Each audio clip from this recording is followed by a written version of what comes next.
What's going on, everybody? What's going on, my one-wheelers and curb feelers? My name is D, and welcome back to Want to Float. Now, I got a special surprise for you guys. I just gotta come over here real quick and hold on.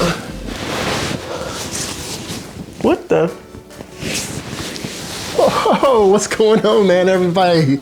It's Bob Dabalina. He came from my other channel, but I'm not sure what he's doing. What are you doing here, Bob? What's going on, man? I came to help with the Wants to Floats.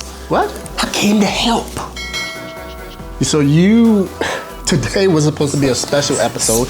I was supposed to tell all the boys and girls out there in YouTube land about one-wheel terminology. You know, there's so much lingo and stuff out there that... Yes, I'm going to teach. What?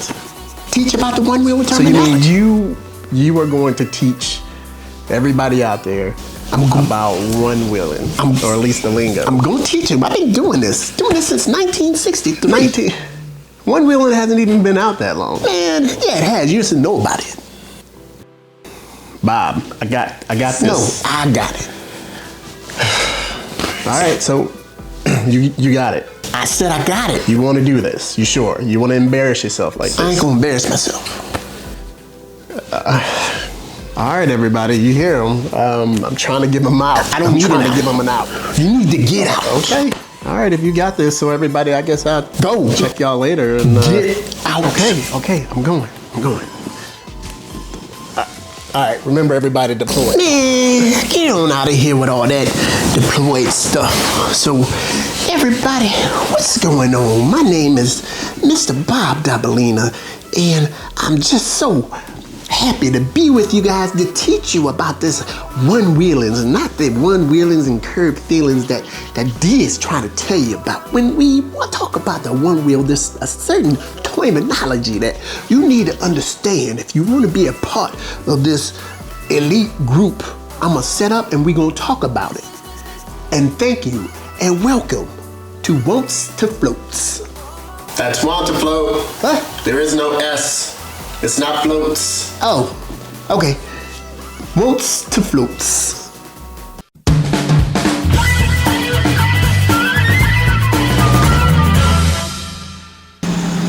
All right. What's going on there, boys and girls? Once again, my name is Mr. Bob Dabalina, and I'm just so happy to come to you today and to tell you, with my over 56 years of experience with one-wheels, I'm here to go over for all of you beginners. I'm still gonna tell you about some terminology that you just might not have heard before. And so, I know with a lot of the beginners, you come into this one-wheel world and you start hearing stuff like CBRX and things and IBS, and you're just wondering, what is everybody talking about? Well, today, ladies and gentlemen, I'm about to talk to you and teach you about the wonderful world of one-wheeling. So now we're gonna go over some different terms that you might hear while in the one-wheel community. And so don't be alarmed if you hear some of this stuff and you think it means something totally different than what it actually means, all right? So, number one is spank. Now, no, we ain't talking about the type of spank that you might be thinking of. Now that I think about it, I used to have this girlfriend by the name of Nellie Mae, and that she, never mind. Okay, so you got the spank. And spanks means when you land from a jump or drop and your tail drags. Now, spank, that's not a good thing. You know, you would think it's a good thing, but it's absolutely not. You don't want to spank your board. So just keep that in mind. Now you have what's called a nosedive. Now, the nosedive is one of the most dreaded things that you ever want to have happen to you when you're working your one wheel. That's when your nose just drops down into the ground and you might come flying off and you might go tumbling. So I want you to keep that in mind when I tell you about another term that's about to come up, and that is running with the devil. Now, running with the devil is that's when you try to outrun a nosedive. And now I'm gonna show you that right here where people try to run with the devil all the time. I'm with the Lord Almighty, so I never had to run with the devil. I never hope. I hope I never have to. Now we got the Mount of Shame. And that's when you step up on the board and you try to go and you just fall forward. So that's kind of self-explanatory with the Mount of Shame. I think I've had a couple mounts of shame, if you know what I mean. All right, so now you got what's called a wishbone. It's when you land and your back foot comes off the board, but your front foot stays on the sensor, which the sensor is up here. And what is that gonna do? Well, if your foot is still on the sensor, the board is gonna wanna keep going. And so while that board is going, your back foot is on the ground and it's staying in place, and your legs open up like a wishbone. So if your back foot is off the board, while your front foot is still engaging these pressure sensors, one wheel will want to go forward as much as it can because it will be tilting forward as much as it can. And you're gonna end up looking like that Jean-Claude Van Damme commercial. So, there you go. All right, next on the agenda, we got brick. Now, it ain't the type of brick that you want to throw at somebody when, you know, you mad at them. But your brick is when you break your board. Now, it could either be while you're riding, or it could be because of if you change out your battery and there's some updates that get ran, sometimes your board will brick. It won't work anymore. So that's what a brick is. Now, we got what we call a snail bail. Now, that's when you are moving so slow that the sensor shuts off and you fall off the board. So, you're not necessarily fall off, you could jump off, but if you are going less than 1 mile per hour, the one wheel will cut off. It'll cut off on you, and then that's when you'll have to do a snail bail. And so, yeah, so that's what that means. All right, now you have what's called the walk of shame, and that's when your board dies and you gotta walk home. And you should feel ashamed that you didn't charge up your board enough to make it wherever you gotta go, or you're trying to push it. Yeah, you should walk home or call your significant other. All right, stoked is the next word. Stoked is just like it sounds. It's a positive feeling that you get on your one wheel when you're floating. So there you go. Now, ghosted. Ghosted it's when the front pad sensor malfunctions and the board continues to propel itself. That's what ghosted is, because it just looks like it's going by itself. All right, badger your board. Now, badgering your board don't mean talking bad to it or slamming it up against the wall or smacking it or anything like that. Oh no, it means nothing like that. What badgering your board means is to make it waterproof. The one wheel is already water resistant, but you want to avoid puddles and stuff like that unless you badger your board. You got it. You badger your board. That means that you make it waterproof. And there's some different things that can happen that you can send it in, or you can do it yourself to make this more waterproof.